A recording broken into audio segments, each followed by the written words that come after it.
الرحمن الرحیم۔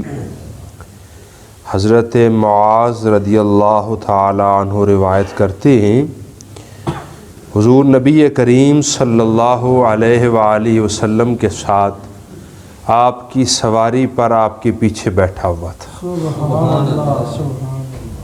کیسا عظیم شرف ہے کہ حضور علیہ السلام کی سواری پر سرکار کے بالکل پیچھے بیٹھا ہوا تھا۔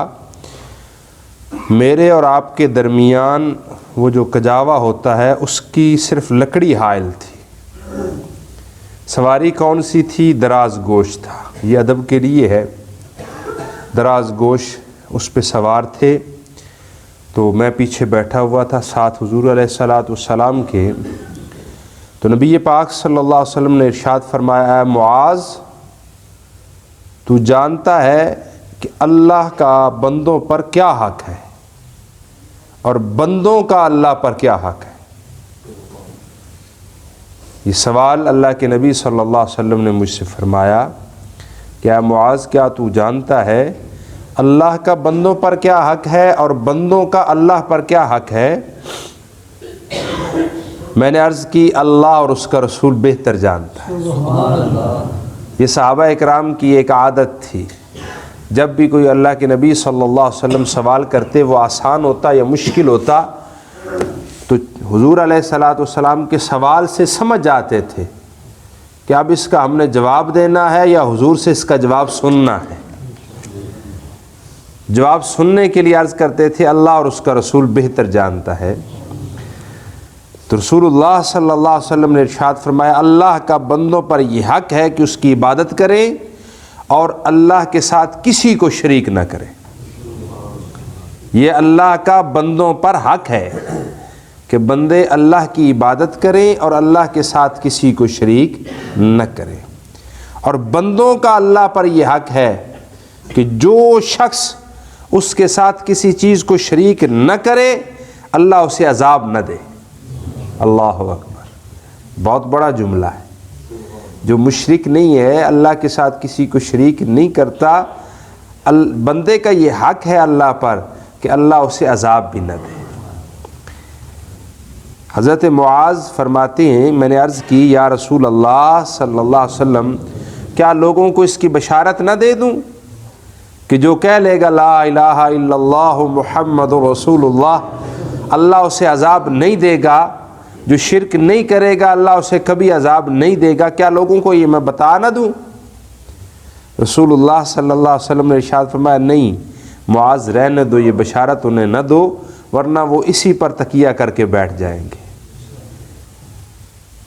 وہ پھر اعمال چھوڑ دیں گے اور بیٹھ جائیں گے، ہم نے تو اسلام قبول کر لیا، اب اللہ میں عذاب نہیں دے گا، بس اسی بات پہ وہ ڈٹ جائیں گے۔ ابھی انہیں یہ بات نہ بتاؤ۔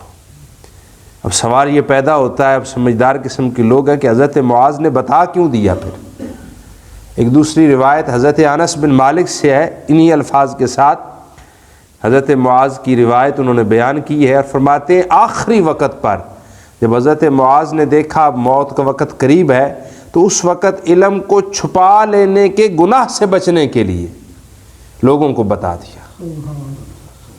دوسرا اس کا معنی محدثین نے یہ بیان فرمایا ہے کہ یہ اس وقت ابتدائے اسلام میں منع تھا کہ لوگ ابھی اسلام قبول کر رہے ہیں، ابھی وہ اعمال کی جو عادت ہے ان میں نہیں پائی جا رہی، اس کی طرف ابھی راغب نہیں ہیں، جو اعمال کی سختیاں ہیں ابھی انہوں نے برداشت کرنے کی عادت نہیں ڈالی ہوئی، تو یہ نہ وہ چھوڑ کے بیٹھ جائیں، ہم نے کلمہ طیبہ پڑھ لیا، بس اتنا ہی ہمارا کام تھا۔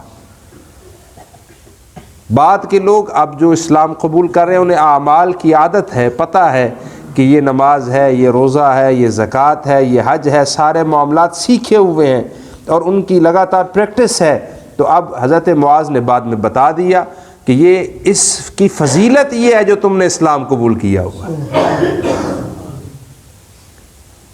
تو یہ نبی پاک صلی اللہ علیہ وسلم کی یہ حدیث حضرت معاذ کے ذریعے سے پہنچی، اور سرکار نے کیونکہ اسے منع کیا ہوا ہے، اس لیے اس پر صرف اسی پر بیٹھ جانا کہ ہم نے پڑھ لیا ہے جی، ہم اللہ کے رسول پر ایمان لائے، اللہ وحدہ لا شریک ہے، اللہ کے علاوہ کوئی معبود نہیں ہے، محمد رسول اللہ صلی اللہ علیہ وسلم اللہ کے رسول ہے، بس اب ہمیں کسی اور چیز کی ضرورت نہیں ہے، یہ غلط ہے۔ کیوں؟ اس کا ایک بڑا لطیف سا جملہ محدثین و مفسرین کرام نے فرمایا قیامت والے دن انسان کی بخشش اللہ کی رحمت پر ہوگی،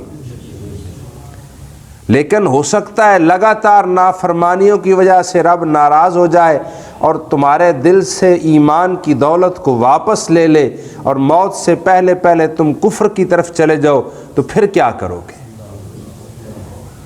اس لیے رب کی نافرمانی کسی حال میں نہ کی جائے، یہ ایک لطیف سا جملہ ہے، اسی کی طرف راغب رہنا چاہیے۔ عبادات کیونکہ حق ہے اللہ کا، وہ ادا کرتے رہنا چاہیے۔